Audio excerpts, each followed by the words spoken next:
Unidentified.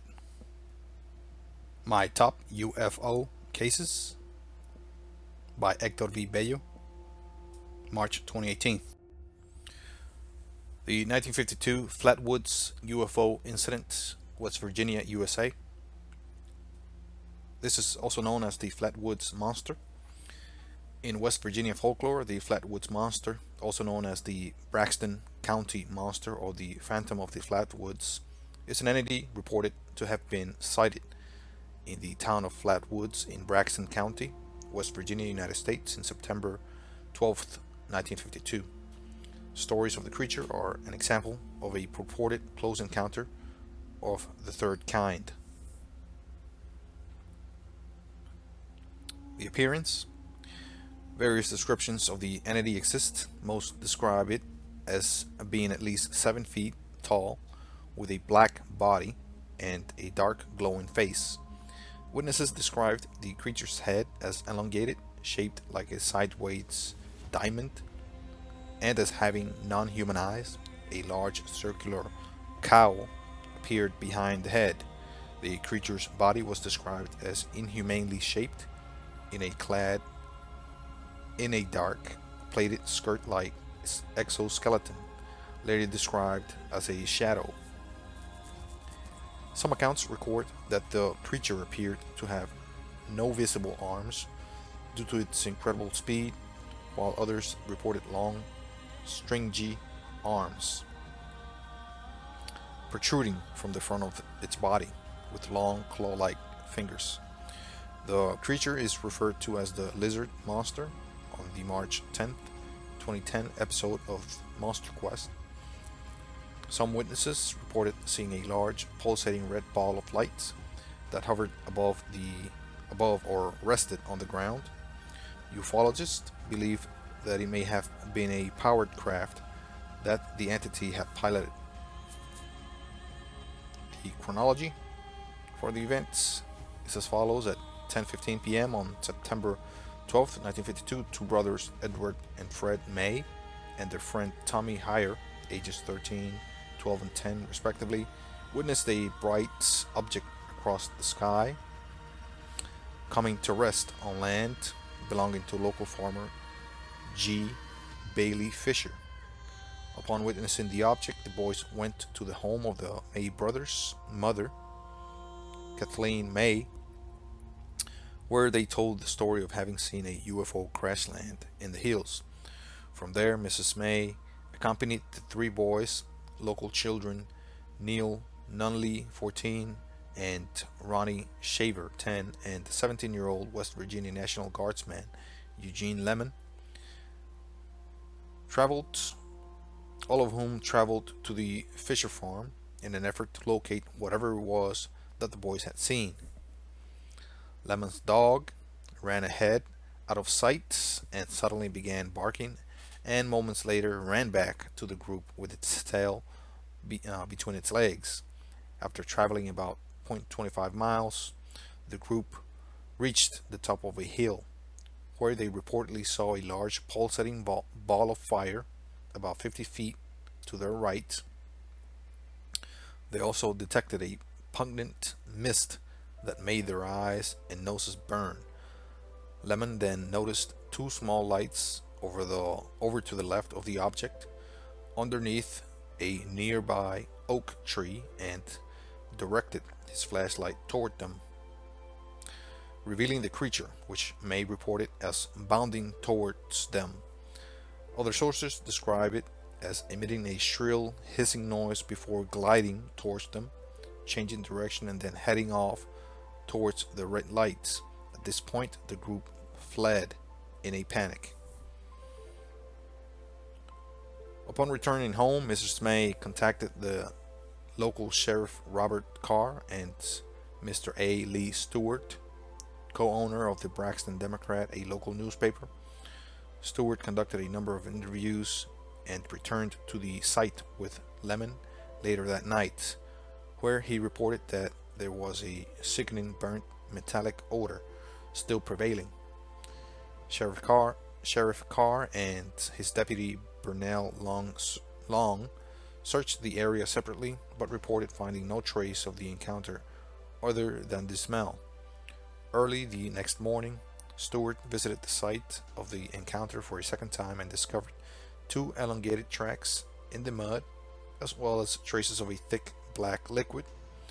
He immediately reported them as being possible signs of a saucer landing, based on the premise that the area had not been subjected to vehicle traffic for at least a year.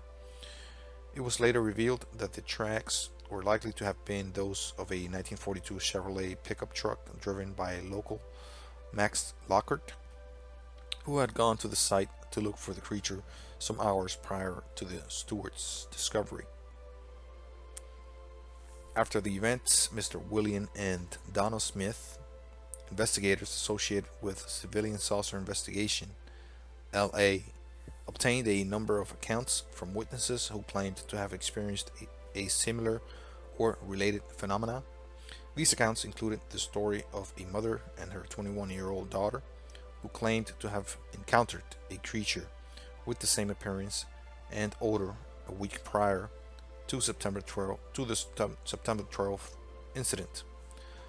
The encounter reportedly affected the daughter so badly that she was confined to Clarksburg Hospital for 3 weeks. They also gathered a statement from the mother of Eugene Lemon, in which she said that at the approximate time of the crash, her house had been violently shaken and her radio had cut off for 45 minutes.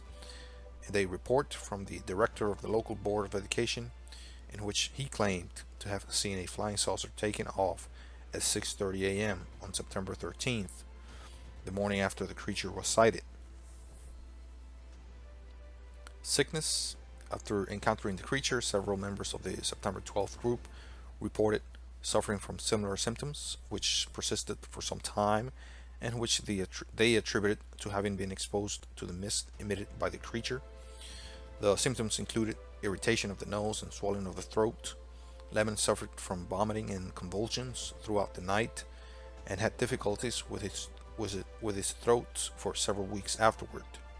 A doctor who treated several of the witnesses is reported to have described their symptoms as being similar to victims of mustard gas, though such symptoms are also commonly found in sufferers of hysteria, which can be brought on by exposure to a traumatic or shocking event. Conventional explanations. After examining the case 48 years after the events, Joe Nickell of the Paranormal Investigation Group Committee for Skeptical Inquiry, or CSI, then known as PsyCop, concluded in 2000 that the bright light in the sky reported by the witnesses on September 12th was most likely a meteor, that the pulsating red light was likely an aircraft navigation hazard beacon, and that the creature described by the witnesses closely resembled an owl. Nickell claimed that the latter, two of which were distorted by the heightened states of anxiety felt by the witnesses after having observed the former. Nichols' conclusions are shared by a number of other investigators, including those of the Air Force. Skeptics also proposed misidentified owl sightings as explanations for the Mothman and the Kelly Hopkinsville encounter.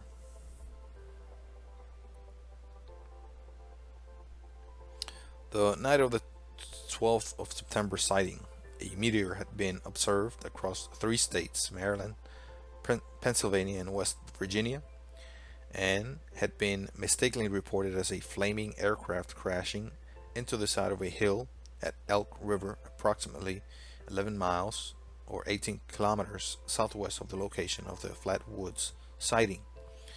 3 flashing red aircraft beacons were also visible from the area of the sightings, possibly accounting for the pulsating red light seen by the witnesses and for the red tint on the face of the creature.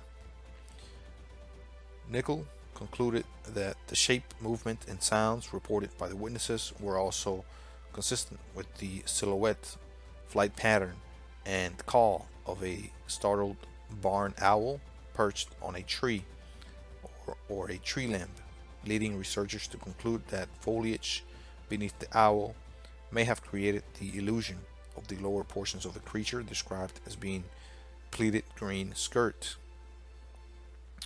Researchers also concluded that the witnesses' inability to agree on whether the creature had arms, combined with Kathleen May's report of it having small claw-like hands, which extended in front of it, also matched the description of a barn owl with its talons gripping a tree branch. Alternative explanations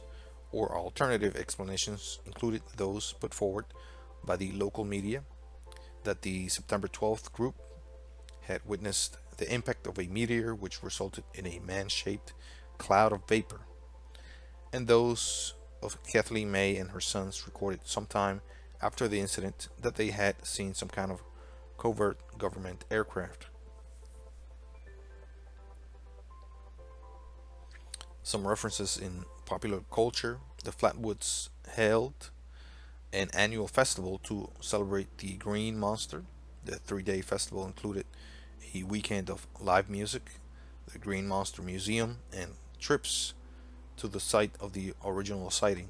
The last year the festival took place was in 2006. The Flatwoods Monster is the subject of Argyle Goolsby and the Roving Midnight's song, The Being.